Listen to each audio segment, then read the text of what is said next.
पहली खबर यमुनानगर से है, जहां लगातार बारिश के बीच हथनीकुंड बैराज पर जलस्तर बढ़ने से टापू कमालपुर गांव पर बाढ़ का खतरा मंडरा रहा है। करीब 50,000 क्यूसेक पानी पहुंचने के बाद यमुना का जलस्तर तेजी से बढ़ रहा है। ग्रामीणों का कहना है कि पानी अब आबादी से महज 100 मीटर दूर है और समय रहते सुरक्षा इंतजाम नहीं हुए तो बड़ा खतरा पैदा हो सकता है।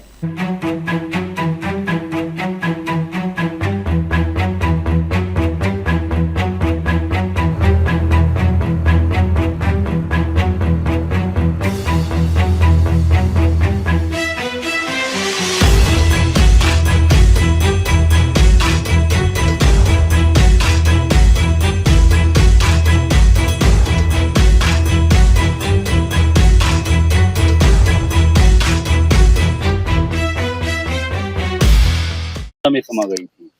यहाँ पे खेती की भूमि थी सारी, वो तो चलो नुकसान था ही। तो उस विषय में हम लगातार 1 वर्ष से अधिकारियों से और जो सरकार के जो नुमाइंदे हैं उनसे संपर्क में थे। आपको याद होगा, आप खुद आए थे कि सेंटर से रमणा जी मिनिस्टर भी यहाँ पे दौरा करने आए थे, जिंदल साहब आए, मंत्री जी आए और विपक्ष से कई नेता आए। तो उन्होंने आश्वासन दिया कि आपका कार्य हम जल्दी से जल्दी करा देंगे।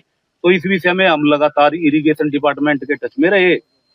हमने बोला कि हमारे तो अभी काम भी शुरू नहीं हुआ, हमें आश्वासन तो पूरे दिए गए थे लेकिन काम समय पे नहीं हुआ। जो ठेकेदार है उसको अधिकारियों ने उसकी कैपेसिटी के हिसाब से ज्यादा ठेके दे दिए। मान लिया वो काम तो कर सकता है 2 पॉइंट का, उसको 9 पॉइंटों का काम दिया हुआ है।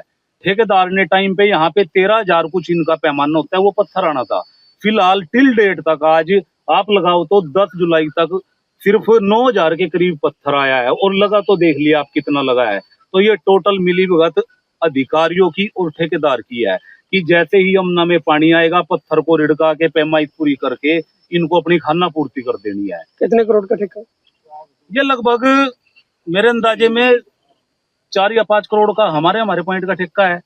सरकार ने पैसा रिलीज कर दिया लेकिन टाइम पे काम नहीं हो रहा। यूपी की तरफ से 3 लेयर जो स्टड है वो लग चुके हैं, तो यहाँ क्यों नहीं लगे? क्योंकि ये तो खतरे में वैसे भी। देखिए, यूपी की जो आप सामने दिखा सकते हो वो वहां पे उन्होंने सारा अपना काम लगभग 100% पूरा कर दिया आज से 1 महीना पहले, लेकिन हमारा काम तो अभी 30% भी नहीं हुआ। आप वो पॉइंट देखिए, वहां से अभी कोई लेयर नहीं लगी। अगर वहां से कटाव शुरू हो गया, हमारा गाँव महज 2.5 किले की दूरी पर रह गया। इधर तो आप देखिए बसासत है, ये तो आधा किला भी नहीं है। तो हमारे गांव को तो प्लान करना पड़ेगा। और लगातार हम आज भी आप ये देखिए, मैं 1 तारीख को डीसी मैडम के पास गया, मैंने बकाया था उनको बताया मैडम 15 जून के बाद तो आप ये देखिए कि बरसात का मौसम शुरू हो जाएगा। तो मैडम ने एसडीएम साहब को भेजा, एसडीएम साहब आए, सारी स्थिति से अवगत करवाया, कुछ नहीं हुआ। फिर उसके बाद मैं वीर साहब की ग्रीवियंस कमेटी में 26 जून को गया कि सर 26 जून आ गया लेकिन हमारा तो कोई काम नहीं शुरू होगा।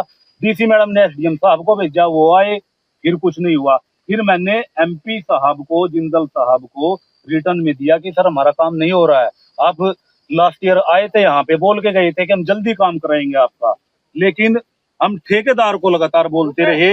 एक्शन साहब को मैंने यहाँ तक बोला अगर हमारे गाँव को कोई आ चाहिए तो इसके जिम्मेवार प्रशासनिक अधिकारी होंगे। वो तो एक प्राइवेट कॉन्ट्रैक्टर है, कॉन्ट्रैक्टर का कुछ नहीं बिगड़ेगा, आप जिम्मेवार होंगे। लेकिन एक्शन साहब ने कोई नहीं सुनी। अभी मैं आपको दिखाता हूँ, कोई अधिकारी यहाँ पे आया था? अभी कोई नहीं आया, सिर्फ मैंने